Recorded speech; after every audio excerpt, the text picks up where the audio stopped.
और निर्मला सीतारमन जी जो वित्त मंत्री है, एक महिला भी है। और निर्मला जी ने अभी अभी सांसद में एक बात कहे थे, आप अपने पेपर लेकर आइए। कोई भी बाहर जाकर के ये ना बोले सरकार पैसा नहीं दे रही है, सरकार हाथ जोड़ करके बुला रहे लोग, प्लीज आइए, आपके कागजात के साथ हम पैसा देने के लिए तैयार है। माता जी आपको बहुत बहुत धन्यवाद। हम अपने पेपर लेके आ रहे। देखो मेरे पास करोड़ों रुपए के पेपर है। आज ये मेरे खुद के स्वयं के पेपर है। इस प्रकार से ये पेपर नहीं है, हमारा जान है। इसमें हमारा जान है, मेरा जीवन है। मेरा जीवन को दावे में लगा के, या मेरा क्या कहते हैं, मेरा रेस्पेक्ट को, मेरा पेन को दावे में लगा के आज हम लोग एक फूटी कौड़ी में हमारे हाथ में नहीं है, समूचे भारत से हम लोग आज आपके सामने पहुंच रहे हैं। हम आपसे निवेदन करेंगे, हम आपके साथ झोली पहला के गिड़गिड़ा रहे हैं कि सदियों से 15 साल से ये पीड़ा है, एक दिन की बात नहीं। 15 साल से हम तड़प तड़प के घुट घुट के मर रहे हैं। अभी अगर एक बात मैं आपके सामने कहूंगी तो हम लोग जिंदा लाश है। अगर देना है तो देखो हम हमारे कागज लेके आए हैं, इसको एक बार आप जांच लो। अगर ये बॉन्ड सही है, करेक्ट है, तो हमारे पैसे हमें दिलवाने के लिए प्रयास कीजिए। आज देश भर के जो सहारा और पल्स जैसी तमाम चिट फंड कंपनियों के जो निवेशक हैं वो वित्त मंत्री निर्मला सीतारमन जी के कार्यालय पे पहुंच रहे हैं और अभी 10 बजे का समय दिया गया है, वहां इकट्ठा हो रहे हैं और वहां से वित्त मंत्री निर्मला सीतारमन के कार्यालय पे पहुंचेंगे।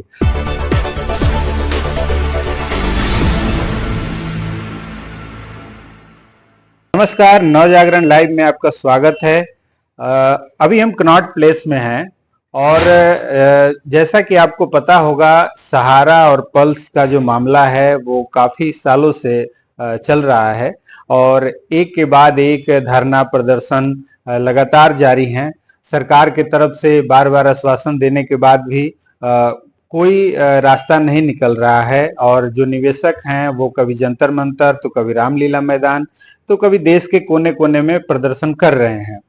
आज वित्त मंत्री निर्मला सीतारमन जी के कार्यालय पे सारे निवेशक पहुंच रहे हैं और जैसा कि आपको पता होगा कि पिछले दिनों संसद में वित्त मंत्री निर्मला सीतारमन जी ने एक वीडियो क्लिप उनका वायरल हुआ था। उन्होंने उसमें बोला था संसद भवन में कि सरकार पैसा देने के लिए तैयार है, हमारे पास कोई पैसा लेने के लिए आ ही नहीं रहा है, आप कागज लेके आइए और पैसा ले जाइए। कोई भी बाहर जाकर के ये ना बोले सरकार पैसा नहीं दे रही है, सरकार हाथ जोड़ करके बुला रहे लोग, प्लीज आइए, आपके कागजात के साथ हम पैसा देने के लिए तैयार है।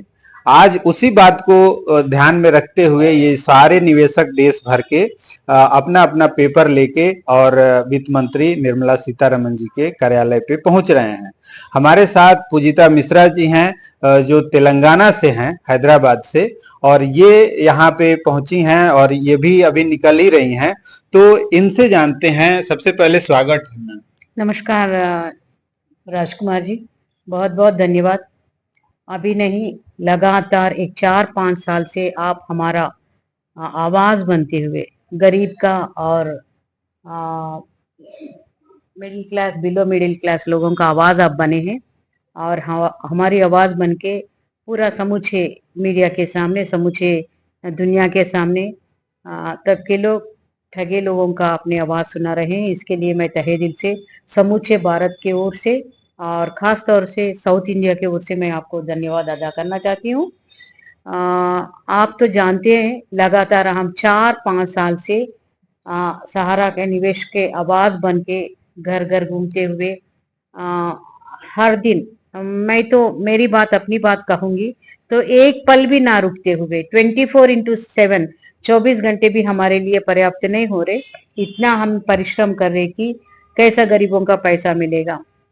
एक तरफ से तो ये बहुत गंभीर मुद्दा भी है और मैं आपके सामने ये बात कहना चाहती हूँ, ये बहुत दुख की बात है। ना प्रशासन, ना सरकार, ना पुलिस, ना कोई अधिकारी, कोई भी हमारी आवाज सुनने के लिए तैयार नहीं है। इसका कारण हम लोग बहुत विश्लेषण कर चुके हैं और बहुत सोच समझ के रिसर्च भी किया है। क्या कारण हो सकता है, क्यों सरकार हमारी बात नहीं सुनी, हर सरकारी हमारे मांग क्यों क्यों परवाह नहीं कर रही, कितना लापरवाही क्यों कर रही, ये हमें समझ में नहीं आया था। लेकिन हम पूरा शोध करने के बाद, इन्वेस्टिगेट करने के बाद हमें ये जानकारी मिला है कि सरकार भी सहारा के साथ मिलजुली है। अगर सरकार सहारा के साथ नहीं मिली तो अभी अभी हमें एक समाचार मिला है कि सरकार भी सहारा के सहारा को लेके, सहारा का समर्थन में एक ये सुप्रीम कोर्ट में लगाने जा रही है। और निर्मला सीतारमन जी जो वित्त मंत्री है, एक महिला भी है, और निर्मला जी ने अभी अभी सांसद में एक बात कहे थे, आप अपने पेपर लेकर आइए। माता जी आपको बहुत बहुत धन्यवाद, हम अपने पेपर लेके आ रहे। देखो मेरे पास करोड़ों रुपए के पेपर है, आज ये मेरे खुद के स्वयं के पेपर है। इस प्रकार से ये पेपर नहीं है, हमारा जान है, इसमें हमारा जान है, मेरा जीवन है। मेरा जीवन को दावे में लगा के, या मेरा क्या कहते हैं, मेरा रेस्पेक्ट को, मेरा पेन को दावे में लगा के आज हम लोग एक फूटी कौड़ी में हमारे हाथ में नहीं है। सहारा एक धोखेबाज संस्था है, एक फरेब संस्था है, एक फ्रॉड ऑर्गेनाइजेशन है, एक internationally Sahara India the biggest scam है। लेकिन पता नहीं क्यों आप लोग इनका समर्थन कर रहे, क्या कारण हो सकता है। क्या राहुल जी जो बात कह चुके थे कि आपको बहुत बड़े बड़े रकम मिल चुका है, ये बात सही है क्या? या केजरीवाल साहब जो कहे थे कि आपको बहुत बड़ा रकम मिल चुका है, ये बात सही है क्या? क्यों हमारा बात नहीं सुन रहे? अगर इन लोगों का बात गलत है तो आप एक गलत को सच मनाने के लिए हम आपसे अपील करें। माता जी, निर्मला जी, आप एक वित्त मंत्री है, खासतौर पे एक महिला है, आपको महिला की दर्द क्या होती है, पीड़ा क्या होती है, वेदना क्या होती है, आप जानते हैं। तो समूचे भारत से हम लोग आज आपके सामने पहुंच रहे हैं।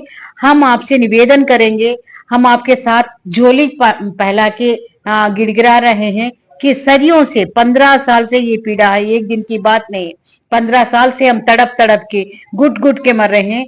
अभी अगर एक बात मैं आपके सामने कहूंगी तो हम लोग जिंदा लाश है, केवल जीवित है, लेकिन हमारे अंदर कोई जान नहीं है। तो अगर हमें जिंदा रखना है, हमारे अंदर जान लाना है, तो आप ही की हाथ की काम है। अथवा मैं तो कहूंगी गवर्नमेंट से, सरकार से और न्यायालय से निवेदन कर रही हूँ, हमें जिंदा मार दो, हमें मेर्सी ऑफ डेथ का भी हम लोग परमिशन दे दो कि we are ready to die. लेकिन आप हमें क्या त्रिशंक स्वर्ग कहते हैं, ना जमीन पे है ना आसमान पे, हम बीच में लटक रहे हैं। ये जीवन नहीं होती है, ऐसे खोई खोई सुना सुना जीवन में हम नहीं जीना चाहते हैं। हम गौरव से, हम रेस्पेक्ट के साथ, हम समाज के भीतर एक अच्छे नागरिक बन के जीना चाहते हैं। लेकिन अभी हमारा जीवन बहुत दुखदायक है, हम कुछ कह नहीं सकते, हमारी पीड़ा को, बाधा को, इतना वेदना है। बहुत सारे लोगों का, बच्चियों का, लड़कियों का शादी नहीं कर पा रहे। आप जो पोर्टल के माध्यम से 10,000 भीख दे रहे, हम तो भीख नहीं मांग रहे, हम हमारा जो पैसा, हमने जितना पैसा निवेश कर चुके हो, इन्वेस्ट कर चुके हैं, हमारा पैसा हमें वापस करो। हम भीख नहीं मांग रहे, 10,000 नहीं चाहिए हमें, 50,000 नहीं चाहिए। और आपसे अनुरोध कर रहे हैं कि आप सही ढंग से इन्वेस्टिगेशन कीजिए, सही ढंग से इन्वेस्टिगेशन कीजिए। अथवा अगर हमारे जगह पे हम गलत है, हमें भी पनिशमेंट देने की अधिकार आपके पास है। अगर सहारा अपने जगह पे गलत है तो क्यों आप सहारा को पनिशमेंट नहीं दे रहे, क्यों आप सहारा को समर्थन कर रहे, क्यों आप सहारा को सपोर्ट दे रहे? तो इसको बंद करते हुए जो गरीब जनता की आवाज है, जनता की आवाज सुनो और जनता के प्रति आप न्याय करने के लिए प्रयास कीजिए। धन्यवाद। तो अच्छा, आप लोग वहां से आप आई हैं, कितना पैसा लगभग आपका है इसमें? हमारा तो करोड़ों रुपए है जी। वैसे तो पूरा साउथ में करोड़ों रुपए, अभी जो 5,000 करोड़ आपने रिलीज किया है, मेरे ख्याल से मात्र हमारा साउथ से ही 1,000 करोड़ से ज्यादा है, 1,000 करोड़ से भी ज्यादा है। तो अच्छा, जो पोर्टल लॉन्च हुआ था उसके माध्यम से आपने अप्लाई किया था? जी, पोर्टल तो एक हंसी मजाक की पोर्टल है। पोर्टल के माध्यम से लोगों को आपने गुमराह कर रहे, लोगों को पागल बना रहे, लोगों को उल्लू बना रहे। पोर्टल तो मात्र ऐसा पोर्टल आपने बनाए हैं जी। देखिए अभी मेरे पास मोबाइल है और वो मोबाइल के माध्यम से हम लोग 1 लाख रुपए तक हम लोग अगर ट्रांजैक्शन करना चाहे तो मात्र एक मोबाइल नंबर उसमें ऐड करेंगे तो हमारा पैसा दूसरे व्यक्ति को ट्रांसफर हो जाता है। लेकिन आप एक पोर्टल, इसी प्रकार का पोर्टल, एक फरेब पोर्टल, एक धोखेबाज पोर्टल, एक इससे फेक पोर्टल, अब पोर्टल लॉन्च किया है। वो पोर्टल के माध्यम से किसी को न्याय नहीं हो रहा, क्योंकि उसमें तो पूरा जितने भी अभी करोड़ों लोगों हम लोग अपील किया है, तो उसमें मात्र आप लोग 5,000 करोड़, 86,000 करोड़ आप देने का है, उसमें 5,000 करोड़ देने में आपको 16 महीने लग गए। तो आप ये 86,000 करोड़ कब तक पेमेंट कर सकते हैं? लेकिन आप उसको बढ़ा के 50,000 कर दिया है जो सरकार। नहीं, तो ये भी गलत बात है। 50,000 भी एक स्टंट है मेरे ख्याल से। तो 50,000 लोगों को मिल रहा, ये नामुमकिन है। 10,000 ही लोगों को नहीं मिल पाया, तो 50,000 से लेके अभी 5 लाख भी बोलने लगे। ये तो मैं इसके ऊपर विश्वास नहीं कर रही। अगर देना है तो देखो, हम हमारे कागज लेके आए हैं, इसको एक बार आप जांच लो। अगर ये बॉन्ड सही है, करेक्ट है, तो हमारे पैसे हमें दिलवाने के लिए प्रयास कीजिए। अथवा हम लोग जो भी आगे डिसीजन लेके आगे बढ़ेंगे, उसका मात्र कारण आप ही बनते हैं, क्योंकि आप ही के माध्यम से हमें न्याय होनी चाहिए, न्याय मिलना चाहिए। अगर न्याय मिलेगा तो हम जो भी डिसीजन लेंगे, वो डिसीजन का कारक भी आप ही बनेंगे। ये तो ये आपने सुना पूजिता मिश्रा जी को, और ये एक अकेली पूजिता जी नहीं है। देश भर से ऐसी हजारों लाखों महिलाएं और जो पुरुष हैं वो हैं, इसमें निवेशक हैं। लगभग 13 करोड़ संख्या बताई जाती है सहारा के निवेशकों की। अगर परिवार की बात करें तो लगभग 65 करोड़ लोग इससे प्रभावित हैं। राजकुमार जी, मैं एक बात आपसे कहना चाहती हूँ कि मात्र हम सहारा का 13 करोड़ कह रहे, लेकिन आदर्श कोऑपरेटिव सोसाइटी, परल्स, ऐसे देश में करीबन 1,000 से ज्यादा संस्थाएं हैं। ये संस्था के माध्यम से पैसा अभी सरकार के पास ही है। आज एक सुप्रीम कोर्ट वकील साहब से मैं बात कर चुकी हूँ, ऐसे करोड़ों रुपए अभी सरकार के पास है, लेकिन पता नहीं सरकार पैसा तो वो संस्था के माध्यम से ले लिए, सरकार के पास ही अभी पैसा है, लेकिन पता नहीं सरकार का क्या इच्छा है, क्या मनसा है, क्या उद्देश्य है। सरकार तो पैसे नहीं देना चाहती है। इसका कारण क्या हो सकता है? क्यों नहीं देना चाहती है? आखिर संस्था को दे दिए तो संस्था वालों के ऊपर आप कुछ कानूनी तौर से कुछ एक्शन ले सकते थे, लेकिन संस्था को एक्शन नहीं लिए, संस्था से पैसे आपने लिए। फिर संस्था के माध्यम से जो पैसा आपने लिया है, वो पैसा को 15 साल से 20 साल से आपके पास लेके रखकर क्यों तमाशा बना रहे? क्यों लोगों को? तो ये जो सरकार का जो एक शुरू से एक ये रवैया रहा है कि जो भी चिट फंड कंपनियां होती हैं उनको फर्जीवाड़े के आरोप में उनको पहले बंद करती हैं, और बंद करके उसके पैसे को फ्रीज कर देती है। जो पैसा है वो ना कंपनी के पास रहता है, ना निवेशक के पास रहता है, वो पैसा सरकार के खजाने में चला जाता है, और वो केस सालों साल चलता चला जाता है, उसका कोई डिसीजन नहीं होता। आपने वित्त मंत्री अमित शाह जी को, केंद्रीय गृह मंत्री अमित शाह जी को भी पोर्टल लॉन्च करते समय सुना होगा, और उन्होंने भी ये कहा था कि ऐसे केस चलते रहते हैं और उसका कोई निराकरण नहीं होता।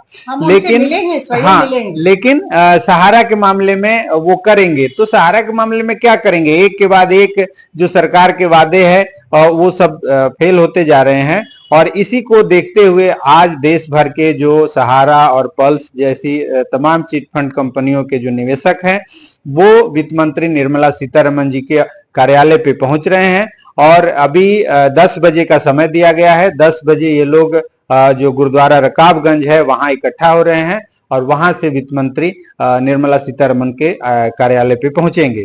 तो ये पूजिता जी हैं, और जो तमाम लोग हैं उनको भी, उनके बारे में भी जो अभी अपडेट होगा हम बताएंगे वहां पहुंच के।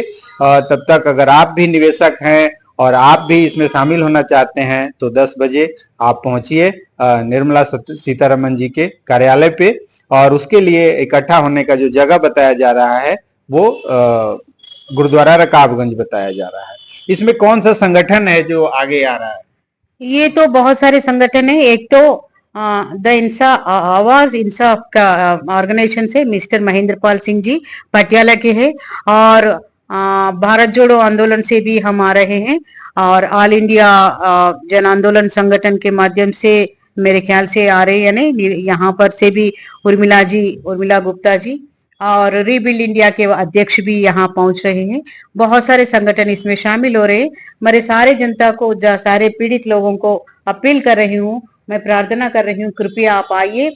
मैडम जी जो बात हमसे कह चुके थे कि पैसे हम देने के लिए तैयार है, आप कागज लेके आइए, तो हम कागज लेके आ रहे हैं। आप हमारा पैसे देने का भी कृपा करिए। नमस्कार जी। तो ये जो भी अपडेट होगा वो हम बताते रहेंगे। बने रहिए नवजागरण लाइव के साथ। बहुत बहुत धन्यवाद।